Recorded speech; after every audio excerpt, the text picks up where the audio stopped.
Project Glitterbath, of course. Oh? The author literally just took a bunch of softcore pornographic pictures of herself in a bathtub and published it in an academic journal. Hey guys, I'm Brad Polumbo. And I'm Colin Wright. And welcome to the second episode of the Citation Needed podcast, where we are lifting the lid on the bizarre world of woke modern academia and bringing you along for a journey to go over some of the craziest, absurd woke research that's somehow getting published. Colin, today you're going to tell us about an academic who basically seems to have turned her weird taste in pornography into research? Yeah, we're going to break down, that's one way to put it. I'm going to break down the paper in discussion today. It's called Bathing in Femme Gimp Joy. Femme Gimp Joy.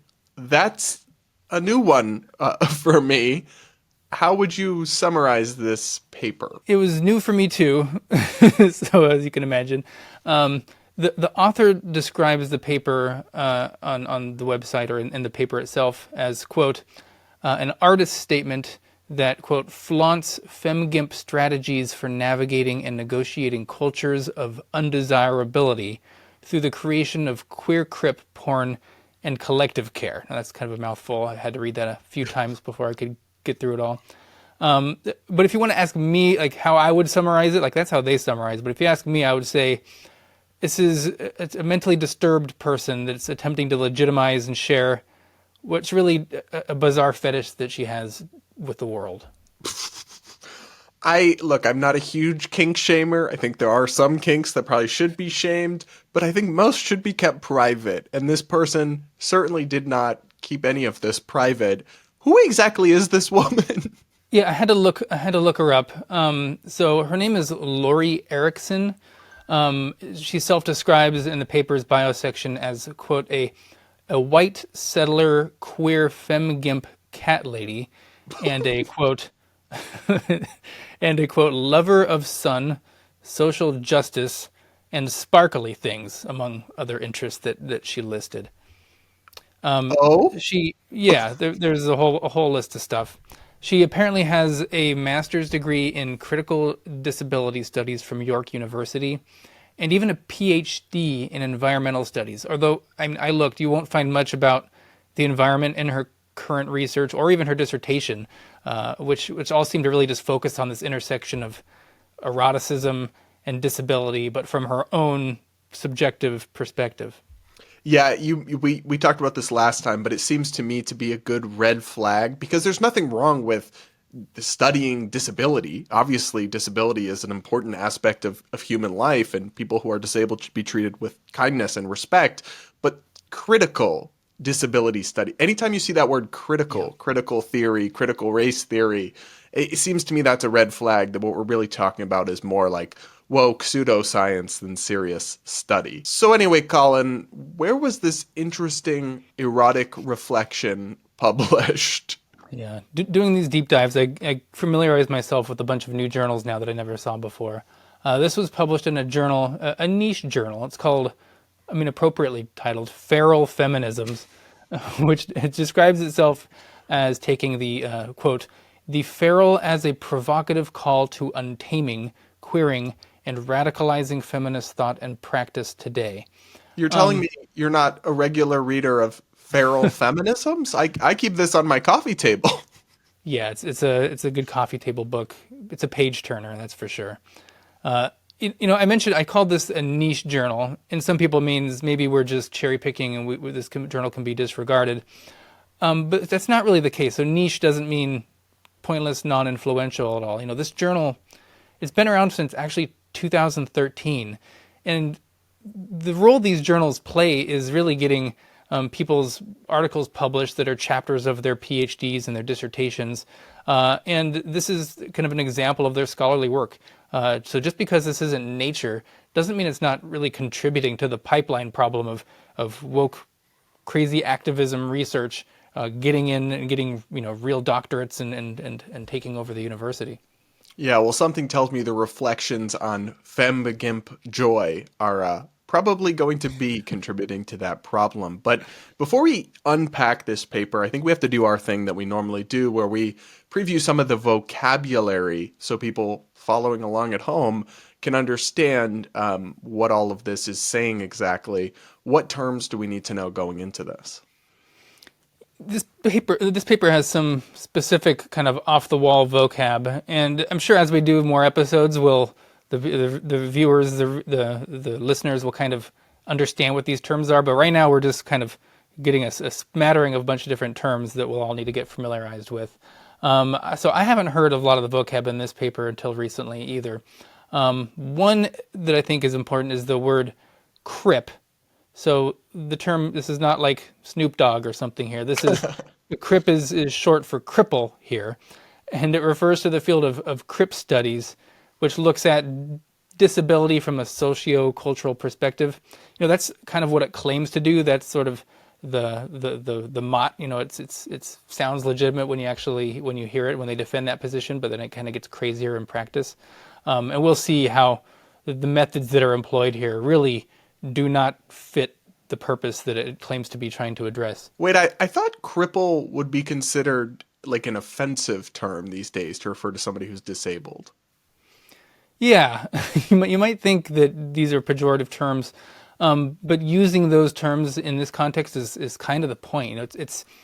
They're trying to reclaim the term and use the term as a form of like resistance against what they would another term ableism or bigotry against disabled people.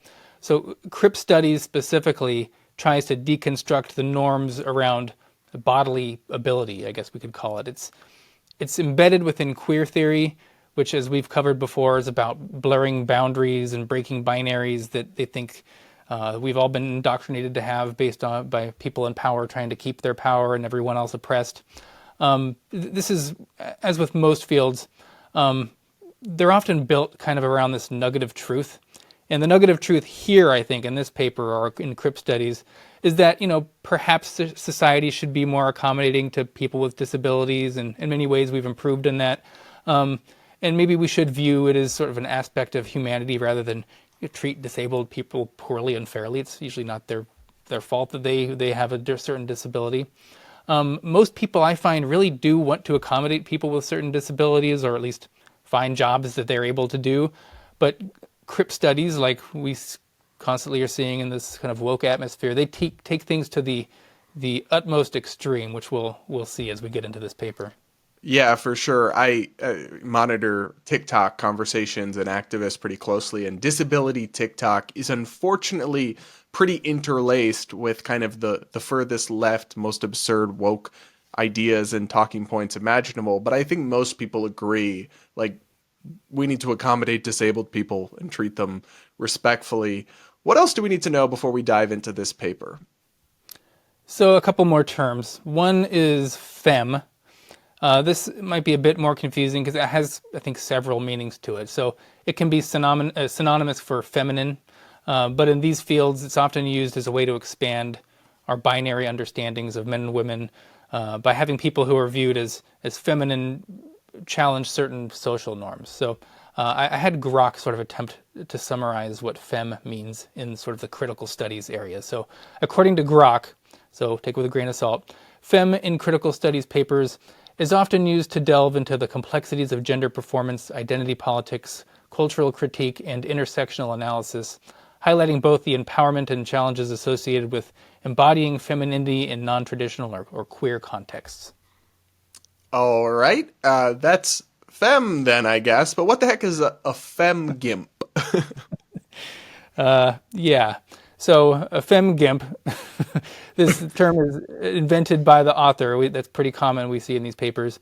And this author has some sort of physical disability that confines her to a wheelchair. So the femme part refers to someone who embraces but also kind of subverts traditional femininity, while gimp is another one of those reclaimed derogatory terms referring to a person with a disability. So put those two things together and you have femme gimp.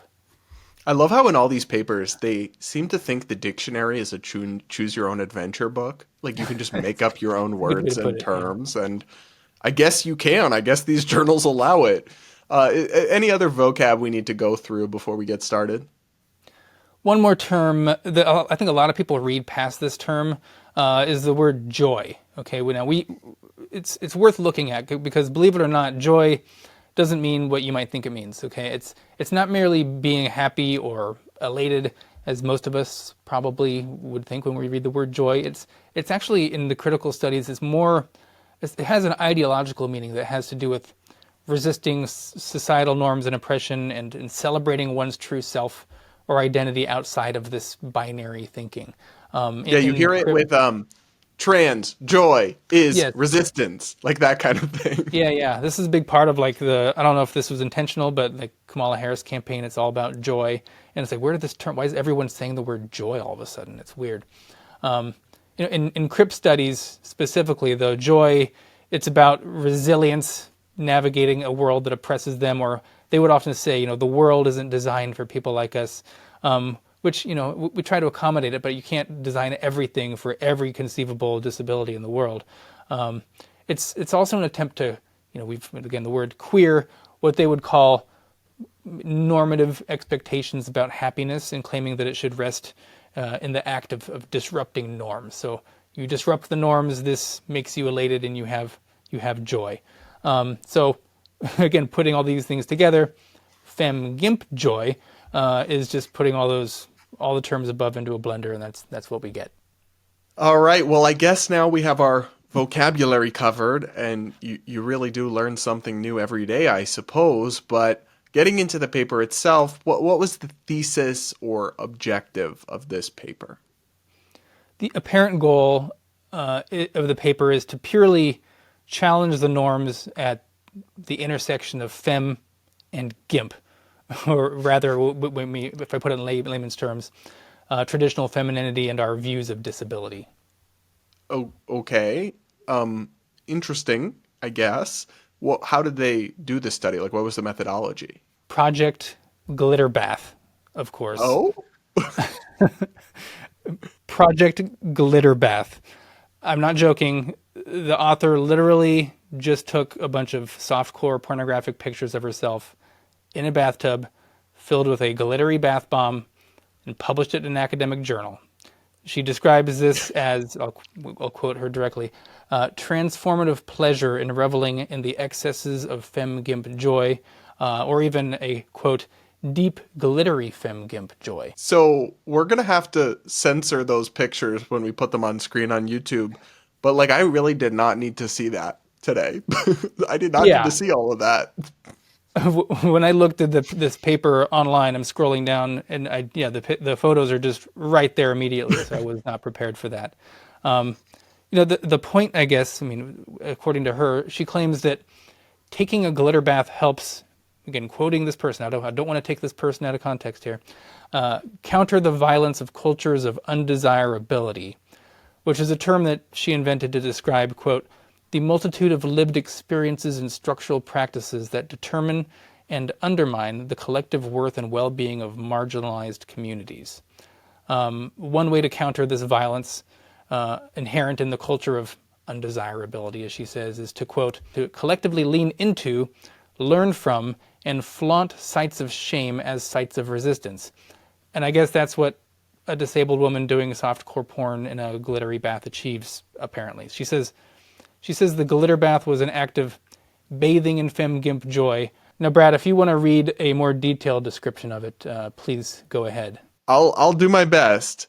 There is something quite delicious about being sprinkled with glitter, especially heart glitter. I love how the camera gazes lovingly at my asymmetrical curves. I love how easy it was for me to strike poses that others would have needed to twist themselves to recreate.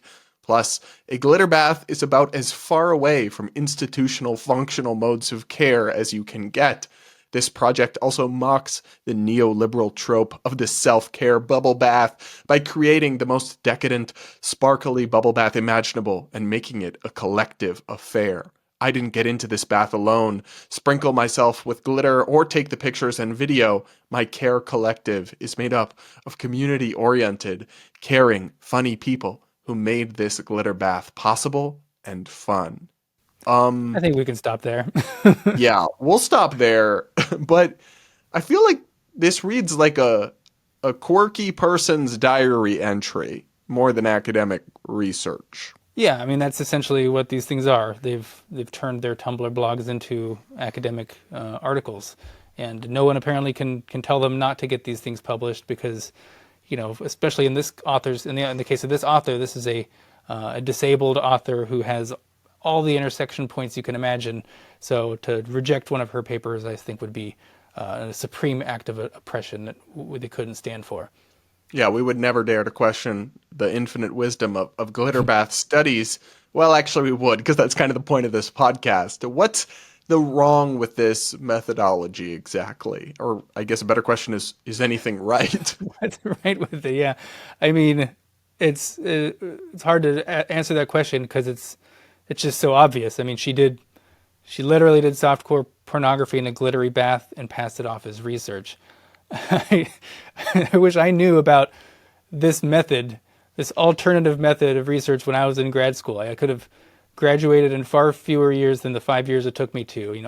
I studied social spiders, so sometimes we'd have like spiders all over our hands. I guess I could have probably turned that into a type of spider bath or something and wrote about that. It's kind of this publish or perish situation, right? So, funny story about like publish or perish. I actually knew a guy in graduate school. He studied honeybees.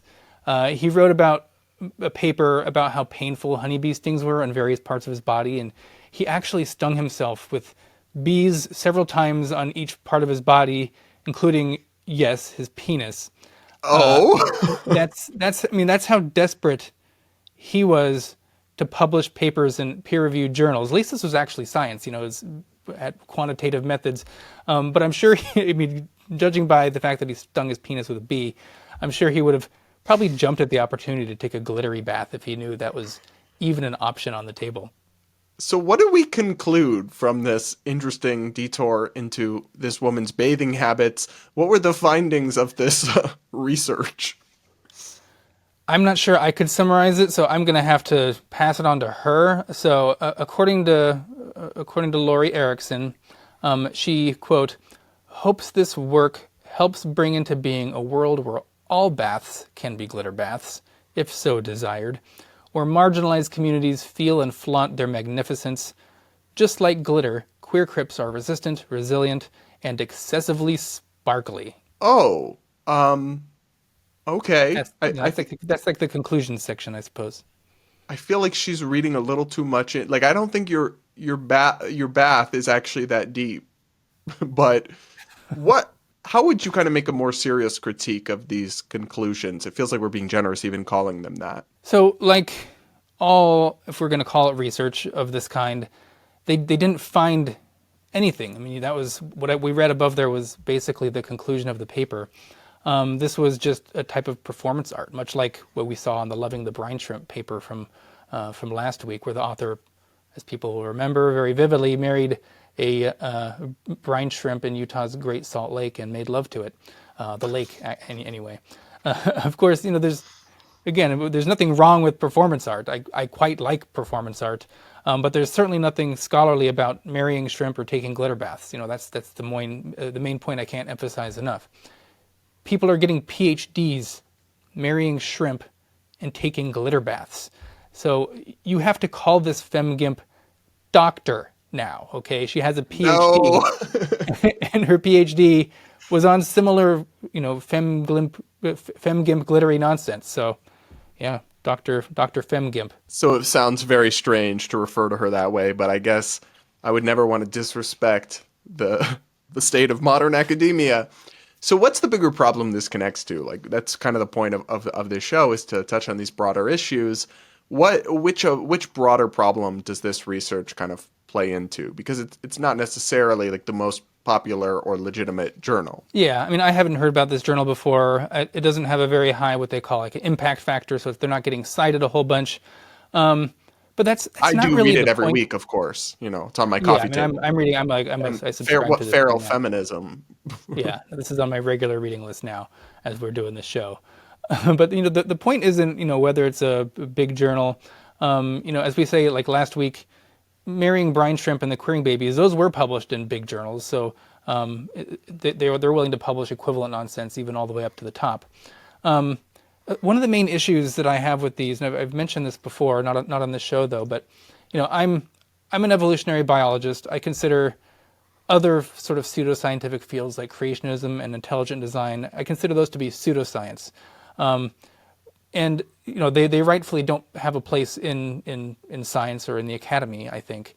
But now I understand sort of the frustration of the creationist intelligent design people about being elbowed out of legitimate science journals and academia as a whole, being dismissed and derided as pseudoscience or unscholarly, when these same academia, these same journals, they're publishing femme gimps, in their glittery femme gimp porn in academic journals. I mean, I'd be pissed too. If you're going to allow marrying shrimp, queering babies, or reveling in glittery femme gimp joy to be published in academic journals, you've got to let the intelligent design people in. It's really just the double standard that really gets me. Then is what I think is the main problem.